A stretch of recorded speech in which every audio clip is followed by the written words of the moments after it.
Hey guys, it's Pete from Pete for Anxiety here, the mental health podcast, breaking the stigma that mental health is talked about again.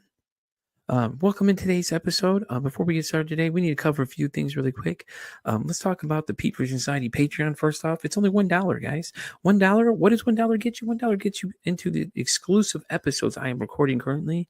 I'm actually focusing on certain different diagnoses of things to show you guys what it actually looks like as it manifests in a person. So why not for $1, judges? Yeah, they said $1. I just checked with them too. See, they said it was okay. It was $1 anyways.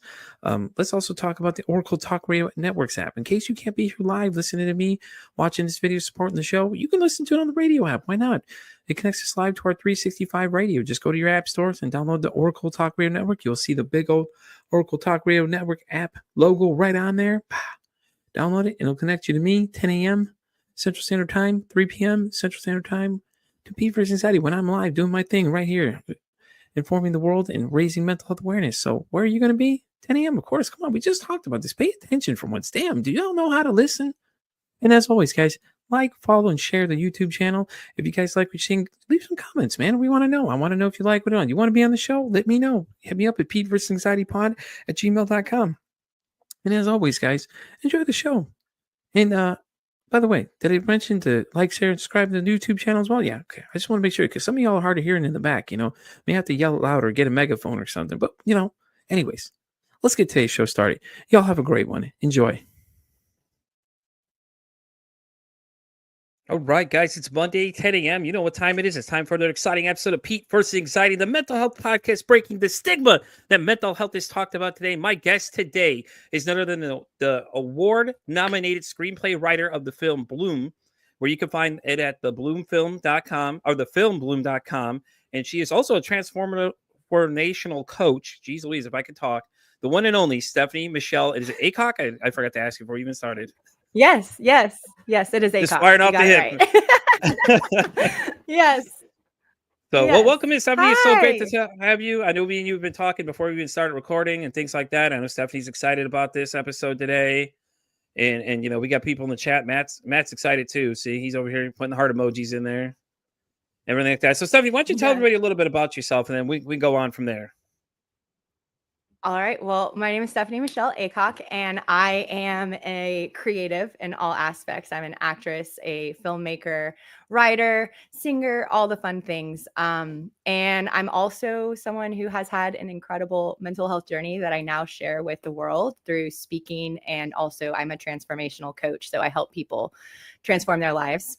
And I'm just really excited to be here and start talking about how sharing my story and how all of these tools with mental health have really come to me so that I can share with so many people. Yeah, I'm excited. Like we were talking about the movie that you're working on, Bloom. I can't wait to see it. I'm so excited. I saw it. And I was telling Stephanie off air, I was like, yeah, I've looked for the film and it's not even out. He was like, it's not out yet. Damn it, I want to watch this thing now.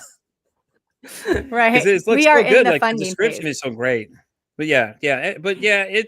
I think it's going to be interesting. Like you said, the way that you're going to set it up will be different than other people. Did you want to give them a little insight to how your film's going to kind of lead out a little bit? Yeah. So it's going to be it's a feature. So it's a narrative. It's not a biopic. Some people think it's a biopic, but it's actually not. It's just loosely based off of my life. And it follows the journey of a young woman who is over-medicated, grows up in trauma, goes into the hospital, and has, this journey on and off medication and dealing with that voice in her head the whole time. And whenever you're in a trauma or in the mind, it's actually a theater. And so the character of the mind, that is the director, is like directing this entire show. And then it asks the question, who are you listening to? Every single moment, who are you listening to? Are you listening to that wild, rambunctious character, or are you listening to your true self? And it gives people a way to see that that voice is not them, and they can start really seeing it as something outside of themselves so that they can make different choices in a really crucial moment. It is going to be such a fun experience to make, as well as to watch on the screen once it's available. Yeah. I'm a huge movie buff. and I'm excited, and I can't wait to see this movie. Matt made a comment really quick. He said the journey was starting new medication and then Oh, changing its draining. absolutely. So, And that's what I address in the film is, there is the journey on medication. For me, I was on a cocktail of pills for a decade and they never were able to get the right combination. So it was a constant battle for me of going to doctors, trying to figure things out. And eventually, I did get to a point where I was able to get off of all of my medication. So that's in there as well as the journey on the medication and then the withdrawal and coming off of the medication, which was a whole different beast. And everyone has their own journey with mental health. I've mhm. come to learn that it's hard for me to say if I needed them, if I needed to have all that medication or if they just couldn't get the right dosage or whatever it was. But it also did help me, so there's also that aspect of like there was a time when I absolutely needed it and I don't know if I would be here if I didn't have it. So it's Yeah. about trusting your inner compass, but also working with doctors. Yeah, definitely. And I know when it comes to a lot of that stuff, as you said, a cocktail of them, it's like, could you just imagine the side effects you had to deal with, like cycling through them? Like, it's crazy because some of the things they list on some of these drug commercials, if you listen to them, all these different side effects, it's like, oh, I don't know, man. I don't feel too confident about what you're telling me here. Oh, I'm taking antipsychotic, but then I'm hearing voices that shouldn't be there. It's like, this is not kind of counterproductive a little bit here. And I know it doesn't affect everybody in the same way, and everybody has their own story, as you said. And I tell everybody too, everybody's story is different. How things affect people are different. It's just crazy, man. It's like, I get that it's a constant battle of, trying to, balance out your drugs to figure out what works for you, what works, and all that kind of stuff like that. And as Matt says, yeah, some of the side effects can be scary. I agree because it's Absolutely. just like if you really listen to those commercials, it's like, oh, I don't know, man. I don't know how I'm feeling about this one now. Like, you're all excited, you want to try it, think it'll be good for you.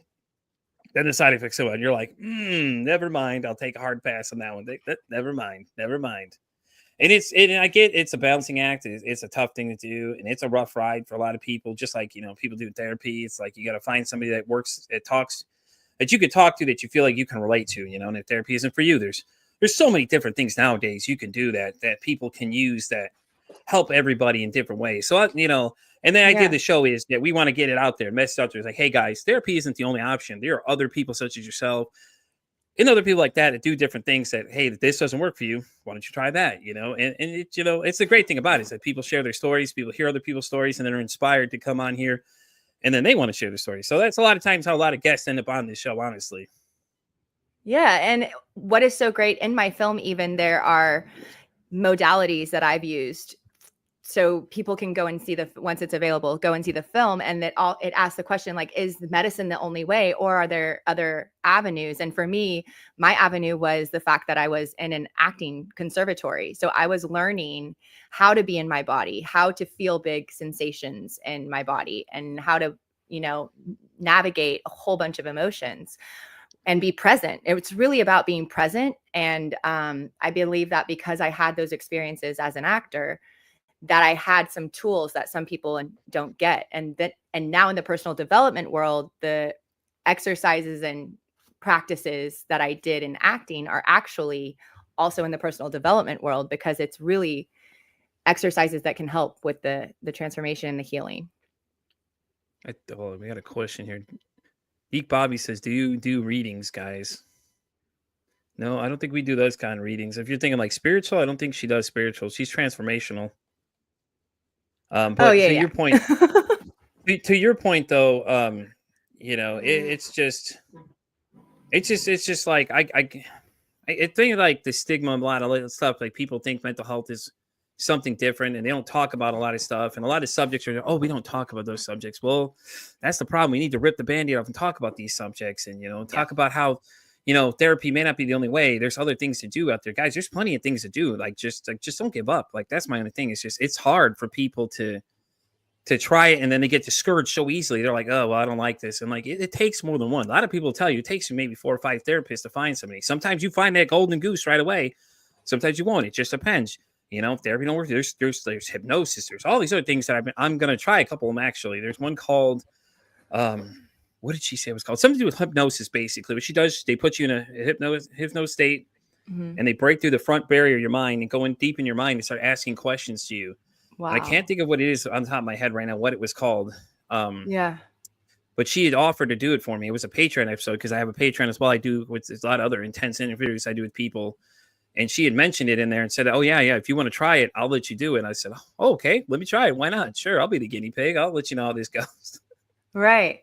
So And for me, it's been about learning how to be back in the body, because when you're trapped in the mind, that's where all the problems tend to be. But if you learn how to like get back into your body through, there's so many different practices, such as ecstatic dance is one that I do. mhm. I do a lot of just moving, like a whole bunch of moving in my body and shaking and just releasing. Having practices of anger. I have anger release practices. I have grief practices. I have, there's ways to create safe space for you to learn how to be safe in your body. And I think that's what most of our issues is that we don't feel safe in our body. So all of these conditionings through the mind come up to protect us. Yeah. Hey, really quick, someone had a good question for you. They want to know what exactly transformational means in mental health. For me, it means going in and finding the patterns and learning how to unhook and go into the subconscious and unhook from those beliefs and those limiting beliefs and those patterns based on trauma. And what I've come to learn is talk therapy is great. It's so great, but your body keeps the score. Your body remembers everything that you've gone through. So if you can start going in and finding those patterns and the way that your body's holding things and releasing it, then you have a completely different experience and you can transform your mental health. Yeah, that's really good actually. That's I didn't think about it that way, but Matt does make another good point. He says Yeah, group therapy helps me go from being in my head to the body. Just kind of like absolutely. somebody like you said almost pretty much. Which is I think it's great though, because I don't think people look from that aspect because therapy was always pushed on everybody. So go to therapy, get some pills. And I think that's the one big stigma I want people to understand right now is that therapy isn't just for you to get drugs. It's not how it works. They don't just force it down your throat. They don't just tell you you're going to do drugs. Oh, there's these drugs to fix this. It's not like that. It's just a regular conversation. Somebody understands everything else, or like Stephanie has like a bunch of other things that she does. It's just different things. It's just different ways to look at it. But I feel like that's the big stigma that's still out there is that well, I go to therapy, I'm crazy. You're not crazy. I mean, you constantly hear that. And people are like, "Oh, I don't want to talk to somebody about my problems." I mean, it sometimes it helps. Like you put them out there, let somebody hear them. Somebody can make sense of make sense of what you're doing and what you're thinking, and it may help you have different little things. Like you said, when you were doing acting, all the different things you learned, all the different tricks and stuff like that, that help you, stuff like that, Yeah. that basically help you get through it. Which my question to you though, as an actor, Mhm. the pressure of being scrutinized has to be heavy on a lot of you guys. Like think of all Yeah. these big names like Johnny Depp, Tom Hanks, all of them. I can't even imagine what they even begin to deal with on a daily basis. Like a film comes out and they're like, "Oh yeah, I feel good about it," and then just people just start trashing it. I can't Yeah. even imagine what the mental state of those guys are in. Because like you're just like, this is my hard work. I just worked all this time on, and you're sitting here telling me it's basically crap. Like, Mhm. whoa, hold on, and like the constant attacks that they have to deal with the people challenging their psyche. Oh, this film sucks, and it's like, Yeah. okay, that's great. Everybody has an opinion, but you don't have Yes. to share it with everybody. Right. You have to have a tough skin in the business. Like that's the bottom line is that you just have to really have a tough skin. And I left acting because I didn't have a tough enough skin. My Yeah, negative voice inside my head was way too loud. And I got behind the scenes and, wrote the film and now I'm producing the film. And it's been a completely different experience, but I'm also preparing myself for when I do put something out there into the world that people will have a reaction to it. And it's not my business. Like it's not my business what someone thinks about my film. It's my business to create and make. yeah, So that's kind of I'm guessing how some people in the industry deal with it is like, okay, I'm just showing up as my authentic self and I know who I am and I'm just going to go and put myself out there, which is terrifying. And it's none of my business what other people think about me. yeah. It's got to be terrifying because you Yeah. work hard on something, you feel like it's great, and Oh, then you got to sit there and look at people just like just destroy it, and it's just like, ugh. it's got to be rough mentally though sometimes. But as you said, you're preparing yourself for that. That's Mhm. going to happen. Some people are not going to be okay with the way this film is presented. I mean, and it's all right. Everybody's welcome to their opinion. No one's saying Right. you can't have a thought and say you hate this film. Like in a lot of Right. people don't like a lot of movies people made. It's nothing new there. Well, and It's just yeah, and the intention of the film is to just create conversation, to have people go in and say, "Oh my gosh, I relate so much to that. I have a problem. I need to go, talk about it, or I need to go ask for help, or whatever that might be." And so I'm kind of looking at it as more of a catalyst to open up the dialogue for really tough conversations to happen, because it addresses suicide, it addresses addiction. I've mhm. had all of that in my life and in my family. Yeah, So um it's really about giving people the space to talk about it yeah, simply by exactly. sharing my story. Yeah, and and that's the great thing with this. That's what this show is all about too. Is just people coming out here sharing their stories, talking about it, pushing the conversation out there that is not talked about enough. It really isn't. And I think that's going to be the great thing about when this film is going out. People are going to see it. It's kind of like have you ever seen that movie Dope? The one the kid that Mm-mm. grew up in the California in the hood, and it's centered around a kid named Malcolm. Malcolm is this really bright kid. He goes to this real rough school, has a real rough life. Basically, goes to real bad neighborhoods, but he's applying to Harvard. And his counselor in the beginning of the movie is like, "Oh, you think you're getting to Harvard? Oh, you're not going to make it though. Da, da, da, not from this school." And it's like, why? Why can't he do it? If he's smart enough to do it, he has the grades for it. Why can't he do it? But then at the end of the movie, Malcolm is reading basically his entrance paper that he sent to Harvard that he wanted to get picked for, and he was like, the last thing he says is, he goes, "If I wasn't black, would you look at me any differently?" After just reading the words, not knowing what he, erase it out of it completely. Mhm. I mean, that's a good question. Think about it. A lot of people stereotype people based on their color of skin and things like that. And Malcolm's point is that this is my story, but you think I'm probably, and he mentions it at one point of it. It says that you think I'm a white kid. Da, da, da. I'm not. I'm black. I'm from this part of this rough area, and he starts listing all the reasons why people would basically stereotypically count him out instantly for why he couldn't apply to Harvard or even get in there. And he goes, at the end of the movie, he goes, "If I was white, would you be looking at me any differently?" And I'm like, wow, like think about it. It's like, really? Like it's just like asking people, Mhm. like I do. I ask them, "Hey, how's your mental health?" Now you're going past the "Hi, how are you doing?" You're going to, "Hey, how's your mental health?" Now people are like, "Whoa, hold on." He's not Yeah. just asking, "Hey, am I okay?" "Hey, how's my mental health?" Now it sets a lot of people to start thinking, the wheels start turning, and they're like, things like that and all that kind of stuff too. I mean, you just asked him a real question. There's no Hmm. surface level there. There's like, "Hey, I want to actually know you as a human. How are you doing?" Exactly. And it's not that surface level of like, "Oh, how are you doing?" It's how is your mental health? Like, how are you talking to yourself inside your head?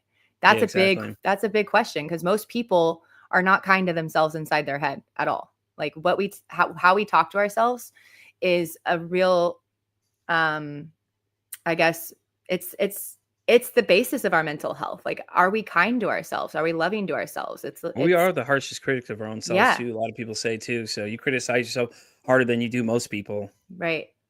Yeah, group therapy is awesome. I'm seeing what Matthew wrote. It's like group therapy is awesome because you're getting to see yourself in other people. You're getting to connect on that human level, and you're getting to use, your problems. You're going through something to help someone else out. Like, you're able to share your story in that group setting. Hi, Joe. How you doing? Thank you for coming in. But yeah, Um, but that's like I said, like Matt was saying, group therapy is great because you have other people you can relate to, though, because you're not alone. And you don't feel alone because these people are in front of you sharing their stories.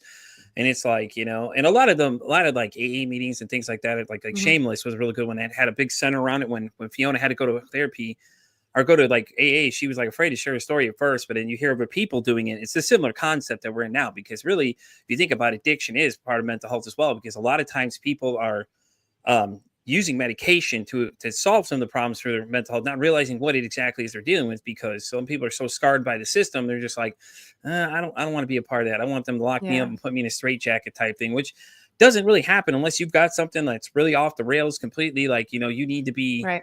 in a structured setting, somebody to watch you kind of thing. And then I get that, and it kills me every time you see it, because like movies are great. I feel like movies sometimes exaggerate a lot of the talking points, and then people are like, "Oh, I watched this movie, so now I Mhm. don't want to do this anymore." It's like it's nothing like the movie, man. Movies are just great. things that you can just Yeah. fictionalize and do whatever you want. You could run away with movies, you Yeah. know? Movies are sensationalized, and like in my film, I've already made the decision not to sensationalize certain aspects of it, because there are certain aspects of it that could absolutely be sensationalized, but it's like I just want to tell the story. I don't need to sensationalize anything. And the hardest story for a lot of people to share is that they don't want to be here. Yeah. So many people struggle with this idea of like, oh my gosh, I just don't want to be on this planet anymore. And because people don't talk about it and people don't share that, it becomes this big, big, scary thing. And so I've learned to shift my mindset around, I guess we'll call it suicidal ideation, is just those are red flags for me that something in my life isn't in alignment. Something in my life is off and I'm not taking responsibility for it. And instead of it having to be this like heavy doom or gloom, it's actually a warning sign that, okay, something in my life is off. And Yeah. I get to go in and start excavating, like finding what that is. But Yeah. so many people struggle with that. And it's something that people find really scary. And it is really scary if you don't understand that it's, for me, part of being human. Like for Yeah. me, I know that I'm meant for so much. And then I'm in this physical body that's very quasi limited. And so I have this struggle of like, um, and also just being human is painful and challenging, and suffering happens. Yeah. We go through the ups and downs no matter what. Like you can be super positive, but you're still going to have life experiences such as losing losing a loved one or losing a pet, Yeah. or you're still going to go through getting sick, getting cancer, struggling with something. It's part of the human experience. And so I don't think our society teaches us how to deal with just being human. Yeah. Like it's like, are you feeling depressed? Are you feeling sad? It's like, yes, but what in my life is actually not truthful? What in my life is actually not in a place where I'm lit up and enjoy because I feel like I have to do it, Yeah. versus following my heart and following my truth. And it's kind of, for me, a place where instead of actually facing the real problem, which is I'm not living a truthful life, it's like, let's keep distracting and keep continuing on this journey of forcing myself to do something or be in a situation or be in an environment that's actually not working for me. Yeah. And Joe Fox says, I'm resonating with her right now. My life is off. So Joe, Mm, look, you're already reaching somebody already, Stephanie. Already here. You've been in yeah, for I hear you, 23 Joe. minutes and already hitting somebody. And Kelly says, what an eye-opening perspective around suicide. Yeah, I've come to accept. So my father passed away by suicide. He was an alcoholic and struggled with addiction as well. And I had my own battle when I was in my 20s, my late 20s. I was on the edge of a cliff and wanting to take my life. Yeah. And then I had heart surgery. So my actual physical body was like, I'm ready to, check out. Jeez. And then after heart surgery, I was bedridden and I was stuck in my head again. And I was like, why am I here? What's my purpose? What am I doing? And I realized I was just in this mental hell and I had to choose. And it wasn't until I chose to fully be here, to fully be like, okay, suicide is not an option. It's a Yeah. non-negotiable. If that's off the table, it's not even a consider, like it's not even an option. If that's off the table and those thoughts still come, what is that trying to tell me? Yeah. Something in my life is off. Where can Yeah. I take responsibility? And getting help, absolutely, 100%. But noticing that it's just a warning sign from my spirit or my soul that, hey, you're not living truthfully. And that's been a really big help for me to kind of navigate, how can I be more authentic? Yeah. I get that. And I want to go back to the point where you said looking off the cliff, because that's what it felt like too. Because I've been there. I had everything just going wrong at once. Broke up with my ex, and Yeah. she took everything from me, and I was basically living in a hotel by myself, walking to work every day, and I was just like, why am I still here, kind of thing. And then it was like you're looking over that edge, and it's like you want to go, but you're like, yeah, I don't know, I'm teetering. And as Mhm. soon as you said that, I'm like, damn, I can feel that, because I've been there. I know what it's like. It was just like you're looking over that edge, and it's like, should I go or shouldn't I? And you just kind of teeter totter a little bit, and it's hard. It really is when you get in your head and you're by yourself, and all the negative thoughts are swirling around, and Yeah. it's hard when you don't know what to do, and a lot of people don't know what to do, and and Yeah. things like that. I'm reading the comments right now, and Joe, Yeah, I'm seeing I Joe's see over here you. too. I see you. And the first thing, another tool I used when I experienced kind of depressive episodes is I stopped saying I am depressed, and I say I am experiencing depression, because that makes it more transient, and it kind of loosens up the grip of the identity of depressed, and therefore um you can kind of start moving, because depressed, it's like really solid and stuck and heavy, right? Some people can't get out of bed when they're depressed. It just feels like the weight of the world is on their Yeah, shoulders, and they're just I've being been there. like, yeah, same. And they're just being like pressed into the bed, like it's too heavy to even like take a shower. So when I feel into my body what that feels like, it's very weighted and very heavy, and accepting that heaviness and also seeing it as transitory, like everything changes. So being able to start saying, I am experiencing depression, that way it can be a visitor rather than a solid identity. And absolutely, professional help is such a great thing to get. Guys, I'm putting some of the comments on the screens. These are the ones Stephanie's are addressing right now. She's looking at the comments on the screen. Joe and a couple other people, Matthew and Kelly, are all kind of responding. So she's responding to some of the comments. In case you guys are wondering where she's pulling these from, we have people live with us right now, just dropping comments and things like that. So Stephanie's responding to them as we talk along the way here and things like that too. And I like this one right here. I hate airing my problems, but it gets to the point to where I think I have to. And Joe, I think sometimes if you just put them out there, a lot of times it's better to get it out of your head and out in the mind space. And you can see sometimes, you'll realize some of them are not just like, they're just like, oh, those are kind of like weird. Why am I thinking that? Or it's like a wacky kind of thought, like, that's kind of like, and my anxiety's like that sometimes too. Like I have a little journal thing a friend gave me that I goes through, and you write down on the page as you're going, and you slowly switch your mindset from you're looking at what it is to where you end, and you're like, man, Mm. that is crazy. Why did I even come up with that idea at all? I And it's just mean, kind of me. It's kind of like, this is a stupid thought. I shouldn't have had that thought. To me, that's what it says. Somebody else, don't take it as I'm saying it's stupid. I'm just saying that's how I look at it from that point of view. our minds are so creative. Like we create the most amazing scenarios in our heads that never happen and that are not real, and we believe it. And our body responds as if it's going to happen. And so we release all of those chemicals, and I call it the drip. Like I'm like, "Oh, I've already watched this movie so many times that I believe it now, that I'm getting the chemicals. So now Yeah, I have to ride the wave of whatever that anxiety attack shows up as." yeah. And for me, it's about really paying attention to the mind and catching it when I'm in that mood, like in a false narrative, in a fake movie, because it's so challenging to know what's real and what's not. There you go, Joe. For anybody spiritual, this one will hit Yes. home for y'all right there.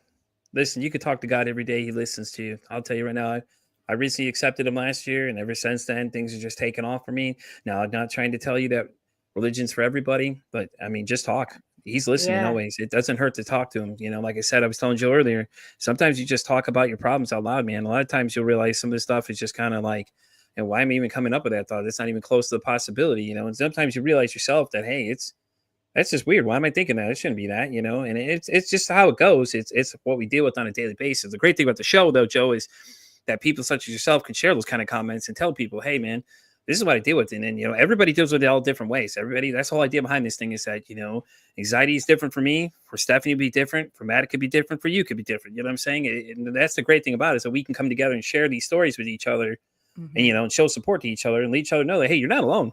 There's other people out there have these problems that deal with other things, and that's the sense of community I'm trying to build on here. And it's great that all you guys are interacting and everything like that. Giving Stephanie a chance to respond too is great. So I really Yeah. appreciate it. Yeah, and I'm a very spiritual person. I have a practice every morning that I do to connect to source, source, God, love, Yeah. Yeah, I law, get you. the mystic law, whatever you want to call it, universe. Yeah.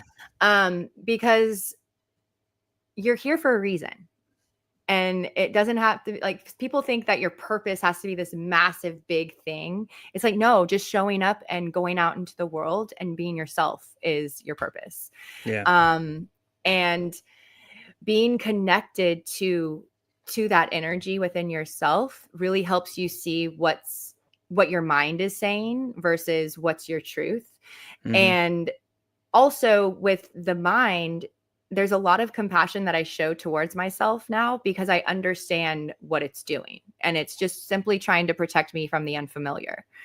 Um, and it's been a constant witnessing of the mind. So one of my practices is witnessing the mind in the morning through meditation, because that way I can see how wild my mind is, the monkey mind, the ADHD mind, the anxiety mind, like all of that. I get to see it as not me. I am the observer of it.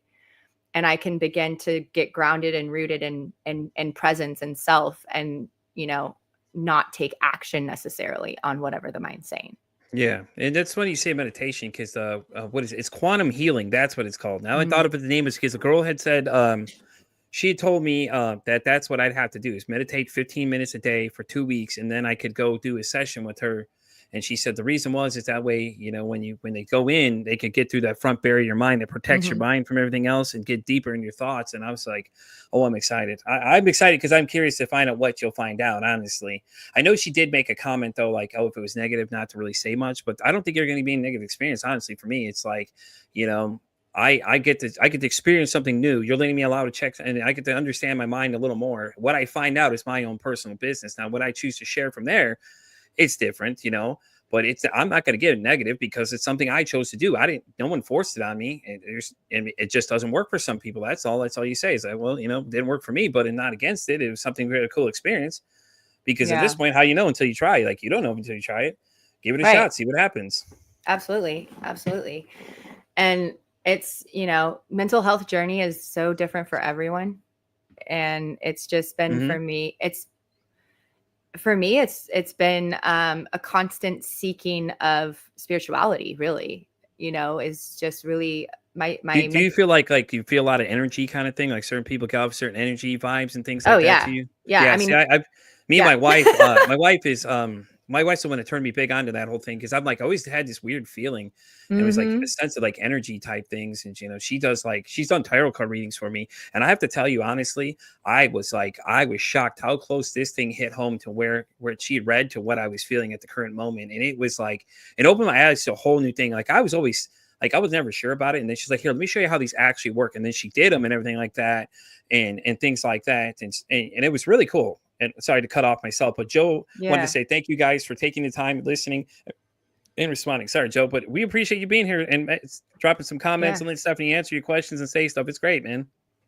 Yeah. And around that energy thing. So if you watch dogs, at a dog park, they're like sniffing each other. They like sense people, we're ultimately animals too. So our animal bodies picks up stuff before our intellectual aspect of ourselves checks in. So I'm very sensitive to energies. Yes. Yeah. My wife's actually works in the animal field. She's a vet technician. So she does a lot of stuff. So she teaches me a lot of stuff about animals all the time, like different patterns and things that dogs do certain things. Yeah. And she's always giving me different information all the time. It's great though, because she understands a lot of the stuff I deal with too. So like I get another perspective of how things work. And she's more the brutally honest type.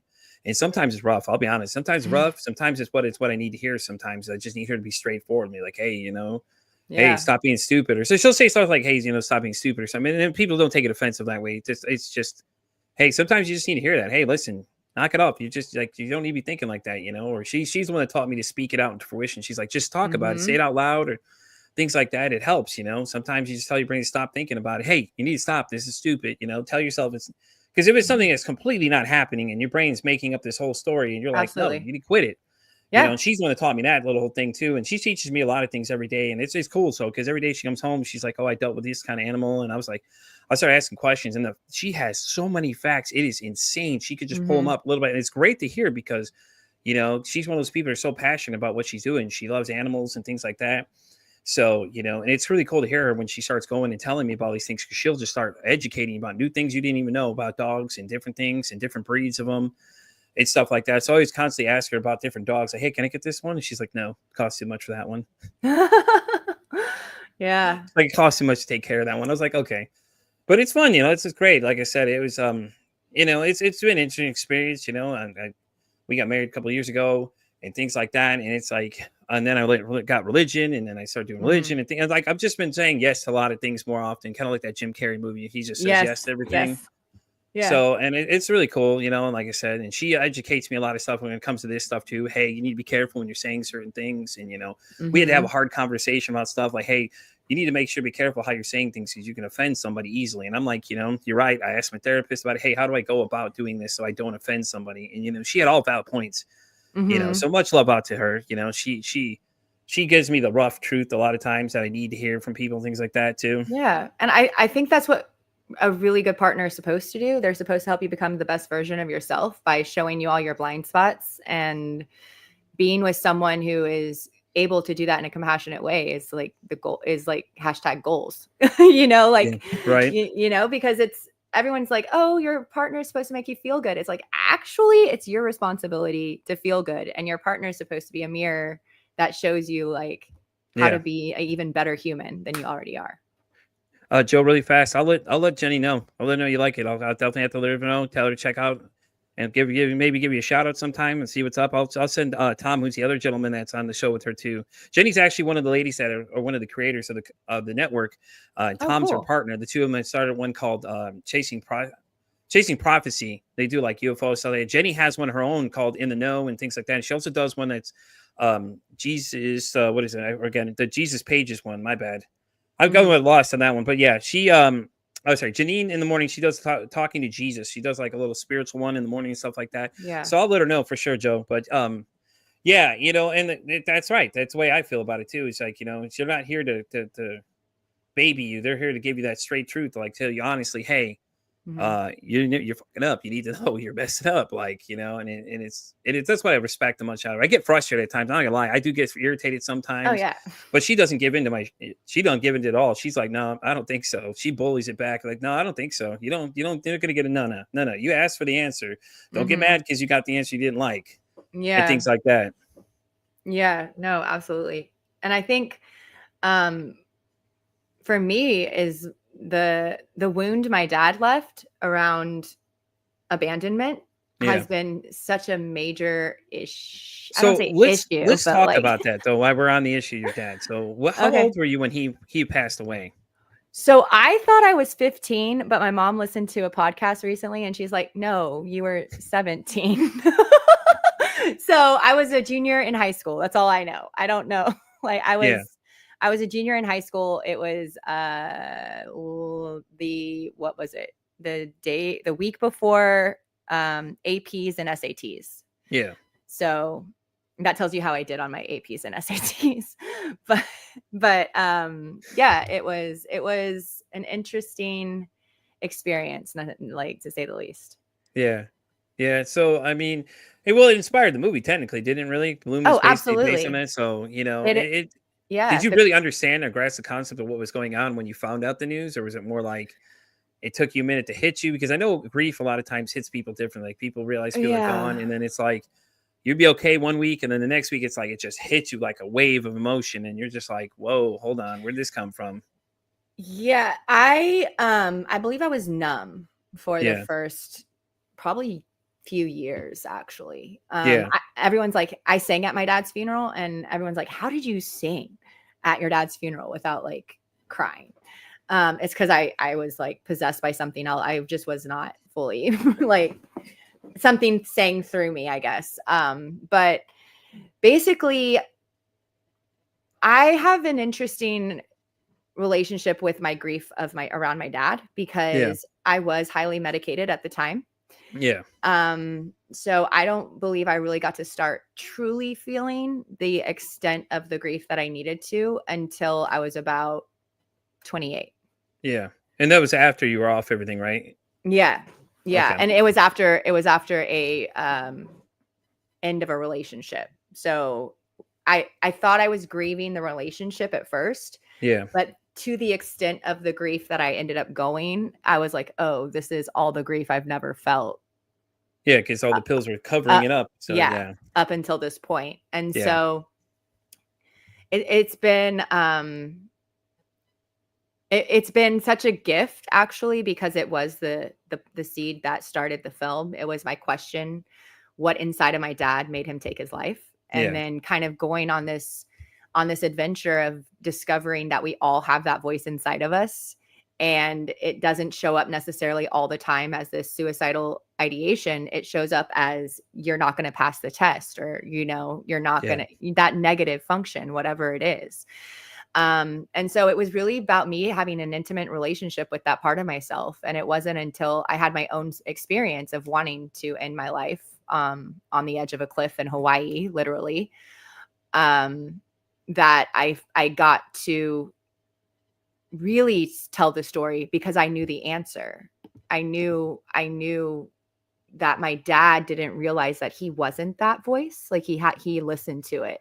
Yeah. And I chose not to, because something, I heard my true self. I heard the voice of God, whatever you want to call it. Yeah, that's and that's the thing too, is like looking at that ledge, it's like, that is the real question though. You think about it, and real quick, Matt says, this hits home a bit. I've been in that dark headspace the entire 3 years of my daughter's life. Wow. And that's crazy, man. I'm sorry to hear that, brother. I really am. Yeah. And I've been there. I know how challenging it is to get out of that darkness. I like to describe it like, you ever seen the movie Get Out? I watch a lot of movies, so I make a lot of movie references here. But Get Out, he sits sitting in that chair. He's glued in that chair, and you're looking up at reality. And he's looking at reality. He can't get out of the chair because he's stuck right there in his place. He can see it, but he can't grab it. And I feel like that's kind of like what he's describing almost. Matt, if I'm wrong, let me know. But I feel like that's what he's kind of describing it as. And sometimes that's when it happens, when you have like anxiety attacks, things like that. And the space, feel like space is closing in. It's like you can see it, and you can't touch it. And that's the thing. Yeah. And he says talking with me helps, by the way, really quick. Oh, that's great. That's awesome. Thank you, Matt. Appreciate that. I would say a tool I can offer to you right now is to name the part, like to name that negative voice a ridiculous, wild name, and actually take paper and write down everything it's telling you. Like literally just see what it's saying. And it's saying really mean things. And it's saying, I'm a terrible father. It's saying, I don't know what I'm doing here. It's saying whatever those things that people are scared to look at are. But if you put it on paper, you can see it and you can choose, I don't have to listen to this. Like this, I actually don't have to believe any of this stuff, and start finding evidence that gives you the opposite for that. So if one of the thoughts is like, I'm just saying father, because you said, it's been 3 years since your daughter. I think it's a good example though, because he did mention the 3 years of his daughter's it's life, like, so. can you actually find evidence on how you're a good father, or, how you are showing up in a really amazing way? So find evidence that is the opposite of whatever that negative voice is telling you. So for me, example, I'm in a relationship that's healthy for the first time in my life. And I have a book that I write down evidence of how I'm feeling loved, because my mind likes to create all of these scenarios that I'm unlovable. And so I have hard evidence of, no, but this is an action that's been taken. This is an action that's been taken. Like this is evidence that isn't true. Yeah. Yeah. And I get that too, because my mind likes to invent things that aren't happening. And I have to constantly talk myself down, like, and it's like sometimes my heart starts racing and things like that. And people ask me if something's wrong. And a lot of times I won't say anything to them, but I know they don't understand what's going on. There's very few people I work with that know exactly what goes on in my head mentally. Like there's one person I'm really close with. He and I work together. He's a younger guy, but he understands exactly. And he's dealing with a lot of things too now. He's having, like, he had a couple episodes at work where he had a panic attack. And I was like, bud, I know exactly what you're dealing with. Yeah. I said, if you need to walk away, you need to walk away, take a deep breath. I'm like, this may sound weird. Go stand in the freezer, take a few deep breaths. Yeah. Again, something my wife taught me. She said, go in there and and it helps. It really helps, man. It refocuses your mind and things like that. And he just kept saying, I don't know, man, I'm getting this urge where I'm just going to freak out or something. Yeah. And I'm like, dude, if you got to walk away, man, do what you got to do, bro. Like, no one's judging you whatsoever, man. No one's saying you can't do these things. I was like, go for it. I mean, if you have to, but if, like I suggested him, I said, hey, man, you probably should talk to somebody and see if it helps. Maybe they can better understand what's causing these events. So I know he's thinking about it. I don't know if he's done it yet. I don't really push it on him because I don't want to feel like I'm pushing him to do something he's not wanting to do. But he definitely, I think he's starting to see the light of it because we offer through work where we work. They offer free 4 sessions with somebody, so you can at least talk to somebody and see what they can identify exactly what it is, or get a better idea of what's going on for him. And I told him, I said, hey man, listen, it's just like a normal conversation. You're just going to go and talk to him. They're going to probably ask you some questions, trying to figure out some things, trying to see what exactly what it is, and stuff like that. And therapy, a lot of people don't talk about this. Therapy is kind of like dating in a way. Like you want to go, you don't. That's a great analogy, by the way. That is a really great analogy. Yeah, because they're trying to sell themselves. You're both trying to figure out if you guys connect, just like a relationship. I like that. Sorry, didn't mean to cut you off, but that was phenomenal. No, and it's like you're vetting them, right? So it's you have a list of your standards or how you want to be helped, and then you go in and you feel into your body. Like your body knows so much. Like your body is this wise instrument that we're given to walk around on the planet with. And so you go in and you feel in your body, do I feel safe? Not do I, not am I activated? Am I nervous? Am I whatever? It's do I feel safe? Because you need to feel safe in your body to be able to go into the depths and share the traumas that have really shaped you to be the person you are today. So I would say the first thing, if you're therapy shopping, is to go and pay attention to how your body feels. And if you feel safe, that's a good sign. Yeah, definitely. I agree. And it is like dating a lot because, like I said, you both are trying to figure out which, if you match up, well, if you guys match, you like the way they handle things, because each therapist has their own style of way they do things and stuff like that. And like I said, for some people, it takes I think the most anyone's ever said took them through seven therapists. Now, I don't know what they were looking for. I couldn't tell you. I don't know. I didn't really go into deep details of them because sometimes that's just a little too private for me. Some people just, like if they want to tell you, they'll tell you. Like I said, when you ask somebody how their mental health is and they respond differently, it's a whole nother ballgame. Like I said, I know a friend, a gentleman I've met on here, and it was actually a guest on the show. He said he asked somebody that question. He said, you'd be amazed, Pete, how fast they opened up and started telling me all these stories and things like that. And it's, and then I talked to somebody else who was thinking about therapy. He was like, I was thinking about it. I said, so what are your thoughts about it, man? Do you feel like you're crazy or something? Or do you feel like the people are going to look at you weird? I'm like, you don't have to tell people in your therapy, man. You can keep it a complete private. You can tell people you're talking to somebody. It's your call 100%. And he was like, well, I think I feel like it's crazy. I'm like, it's really not, man. I said, it's great. You can sit there and talk to somebody. Somebody understands your mind from another aspect that you don't. And, just let them look at it and see what they feel. Do a session, see how you feel. Because it's always how it is. Like after the first session, that's what my therapist said. Hey, do you think we connect? Do you think this will work? You want to try this, or you want to see how, if you're not feeling them, go on the next one. And it happens. Like there's so many different people, so many different fields, so many different specialties. Yeah. It's figuring out what your diagnosis is exactly, because that way, then you can attack exactly what it is. And then you'll know what is causing your root of your problems. A lot of times, there are some cases where it takes like, I'm seeing amount of years, which what is FND, functional neurological disorder was one of them that I met somebody recently that I did a Patreon episode with. A woman named Amy had told me about it. She said that she has this moment where like her hand would stop. Oh, wow. And she said she met somebody else, but it was different in him. She said it was facial paralysis. Oh, wow. And there was a third case I heard. I'm waiting to confirm 100%, but she had said that she has experienced full body paralysis, which Amy said the same thing too. She said when she discovered she was stuck in a sitting motion because she was in school and the bell had rang for lunch, so it'll be over. And she went to get up and she couldn't get out of the chair. She was stuck in that sitting position.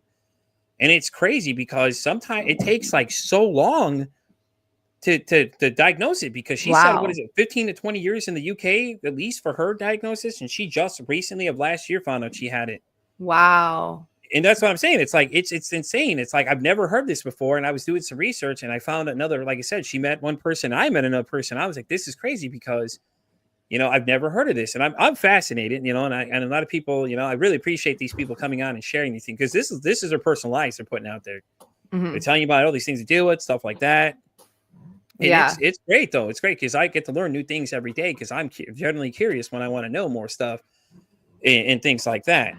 And then Matt's got a good point here, by the way, really quick. He said, don't hold back in therapy, let it out. It's a safe space to play with those uncomfortable feelings. And Matt, that is a fantastic point, honestly. Yep.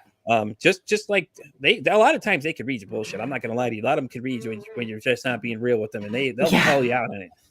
I hate to Yeah. break the news to you. 100%. They can tell when you're feeding them crap. They can tell like, oh, there's something not right here. They're reading your body language. I don't have a Facebook page, but I do have an Instagram. So you can Yes, she go does. to my Instagram. It's at The Journey of Bloom. Yeah, I talk a lot about my story around my mental health and my dad as well. And also along with therapy. So I've been in and out of therapy since I was 11. But I've found that working with nervous system coaches and really learning about how my nervous system is has helped me tremendously. So that's another avenue to check out. I didn't even know that was even a thing. I'll have to look that up now. Yeah, I mean, there's some incredible nervous system coaches. And like I said, the body keeps the score. So everything is held in the body. And so I've learned for myself, yes, talking about it's great if that's where you're at. But there's some things where you actually like need to release. I haven't either. That's the same thing I just said. Matt said the same thing. Nervous system coach had never heard of that. What's awesome. Stephanie's teaching us some new things. And that's always great. We have a guest that comes on here and teaches us new things to go check out so we all can better educate ourselves and different things to tell people about. Because for me, a lot of my mental health has been nervous system dysregulation, which is caused by thoughts, right? So if I can learn to regulate my nervous system, also release the energies and emotions. So emotion is just energy in motion. That's how I look at it. And so I need to be able to fully release. And when I say release, I literally have anger exercises that I do where I am like on the bed, on my knees with a pillow, and I'm just bashing it over and over again, screaming F you, or whatever obscenities need to be screamed, and screaming into the pillow because that needs to come out of me, and it needs to be in a safe space to do that. And that just, you just constantly declog your instrument, or I call it, your body, your instrument. And then you start responding to the world differently. So things that, used to upset you don't. And there's just so many tools and tricks on how to feel safe and make choices in the world without being so dysregulated. Yeah, I do that now a lot more than I used to. Like now I just think about, is it really worth even reacting to it in a certain way? Like I'm always in my head playing that option out. It's like, well, I could respond A, do the way I normally would, or B, I can go the high route and just kind of like, it's not worth putting the energy into and just move on with my day. And a lot of times I go the passive route, which is shocking for a lot of people that know me for a long time. I was a hothead back in the day. I'd go to the other extreme. I'm like, let's go for the adrenaline junkie side. And now it's like I take a look back and I'm like, is it really worth reacting that way, and things like that, especially, because like my partner would get upset if I start yelling. They don't like when I yell. And it's, a lot of things you have to factor into. It's just like, hey, is this really worth what I'm about to do next? Like I could choose the high road, be violent if I want to. But what is that going to get me at the end of the day? Nowhere. It's not going to get you anywhere. You're going to look stupid at the end of the day. Oh, you're going to feel macho? Sure, for 5 minutes. But after that, it's like, is it really making you doing you any good?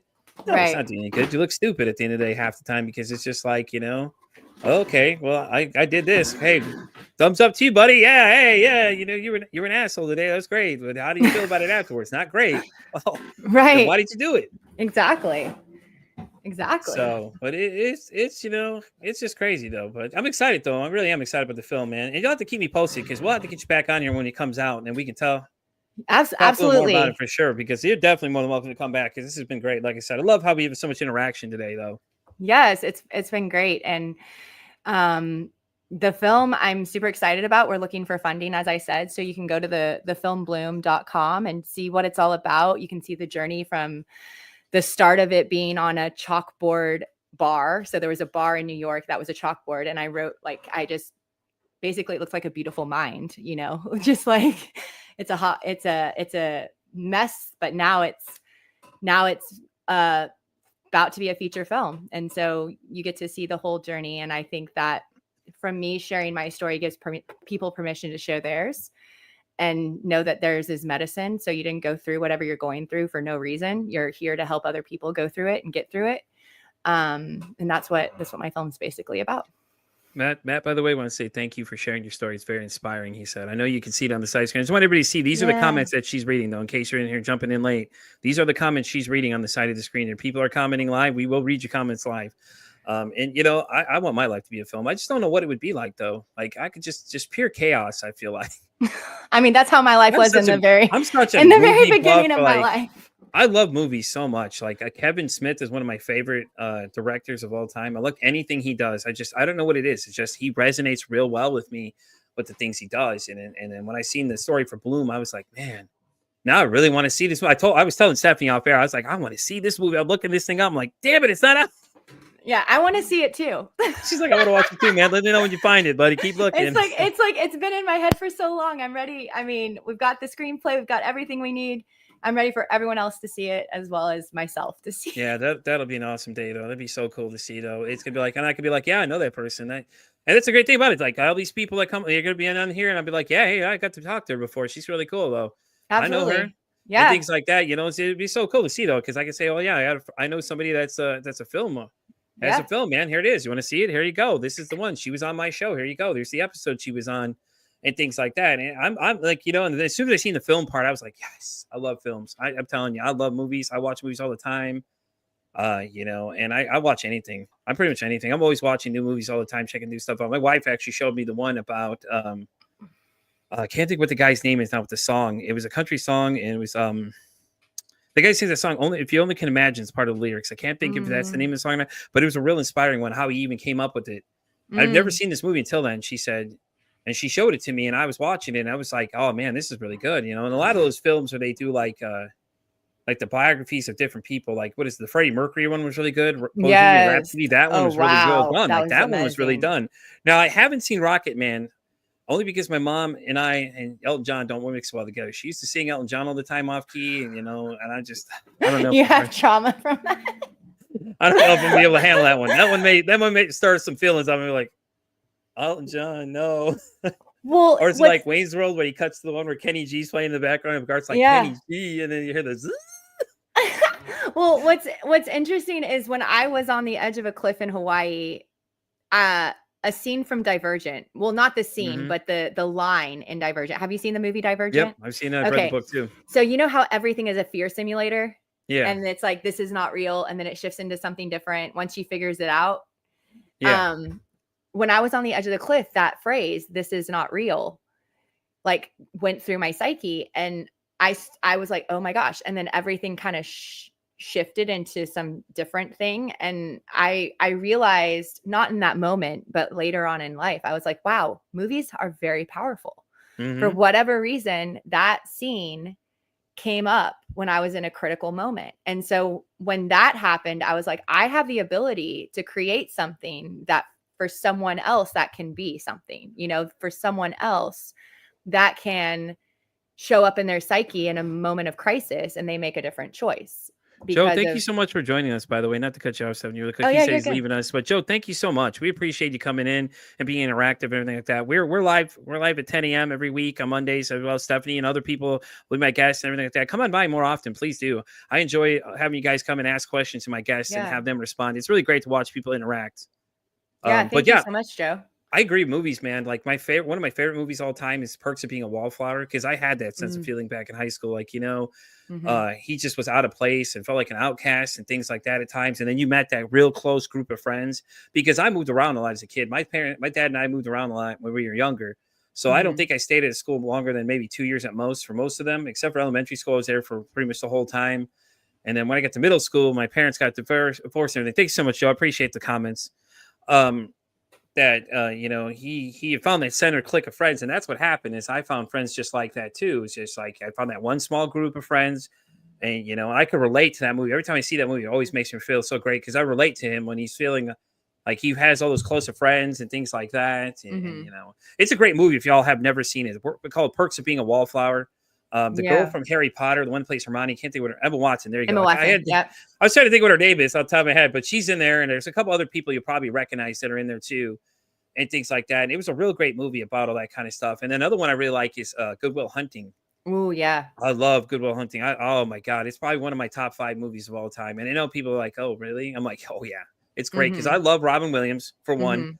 Mhm. And the fact that he could play such a serious role because he was such a comedian, he was funny all the time, but he played some real roles like that. And then when he did Patch Adams, Yep. and that was really intense too, and Patch Adams had that scene where the girl unfortunately met her demise with the one guy that was just not mentally there, and everything like Mhm. that, and I like any of those kind of films like that. That was great. I thought it was great. And his Jack, the one where he played the one with, I can't think of what the disease is off the top of my head, but it was a great film too. And he's one of the guys I really like. And I liked him as a comedian too, but he was great as an actor. I think he was known for a lot of his funny roles, but I think that people sleep on his other ones because you had Matt Damon, Ben Affleck, you had all these big names in this film, that you didn't think about it until then. And my number one movie all the time actually is called Boiler Room. It's the one about where they have what's his name? Giovanni Rispi. He plays this character that goes into works for this stock company, and basically they're buying fake stocks basically, and they're selling to people and things like that. But Vin Diesel's in there, and there's a whole list of people. If you start watching and point them out, you'll notice a lot of these guys show back up now that have done a lot of films these days. And the one guy that's the head of the office, I can't think of his name off the top of my head, but he's done so many films now. If you go back and look, you're just like, oh yeah, there he is. I noticed him. And you'll start picking him out little by little. Hey, there's Ben Diesel right there in the beginning was Ben Diesel. Ben Affleck was in there for a short period of time, but you remember who he is because you already knew Ben Affleck was. At that point, he's done so many different movies by that point. I think that's a Right. little, I don't know if Ben Diesel done any movies before that point though, but he's real heavy in that one. You can see him, and they have a bunch of other characters that you'll see as you go. And a lot of these guys you'll recognize in some of the other films that have been in other movies, things like that now. And you go back and look at it and you're like, wow, this is where a lot of them started, or like Hackers with Angelina Jolie. That was great. And then the co-star with her in there, he actually goes on to play, what's on the show Elementary. He plays, what's his name? Sherlock Holmes, basically Sherlock Holmes version, the modern day version of Sherlock Holmes, basically. Awesome. All right, Yeah. guys, we're going to wrap Wow. up this episode of Pete versus Anxiety, the mental health podcast breaking the stigma. Stephanie, once again, thank you so much for being here. Thank This is a you. great conversation. Loved all the interaction we had. She's going to keep us posted on the film so we know when it comes out. If we get to that point, I'm ready. I'm excited. We want to see it. Come to the premiere. There you go. And you want to plug your Instagram again really fast for everybody so they know where to find you so they can come show some support. Absolutely. You can find me at The Journey of Bloom. So The Journey of Bloom, BLOOM. And that's where you can find my mental health journey as well as how the film's doing as well. Exactly. And I'll keep you guys posted if we hear something, and get different updates. We'll make sure we keep you posted so we know. Guys, you already know where to find me. I'm on Instagram at Pete versus Anxiety. It's Thank Pete you. versus Anxiety with the two underscores in between them, AAXINT. And if you grammar Nazis are coming after me, I did it just to irritate you. I'm also on TikTok at Pete versus Anxiety Pod. I'm on X at Pete versus Anxiety Pod. Pretty much anywhere else you can find me, YouTube as well, guys. But anyways, this has been a great episode. Once again, Stephanie, thank you so much for being here. This is phenomenal. We definitely invite you back as soon as the film comes out. We'll get it all figured out. We'll get dates, whatever, and stuff like that. But as always, guys, you know where to catch me as always every Monday, 10 a.m. Central Standard Time. We'll be back at 3 p.m. Central Standard Time today as well. My guest will be Ben Milton. If you want to know who that is, come check it out, guys. But anyways, this has been another exciting episode of Pete versus Anxiety. We will catch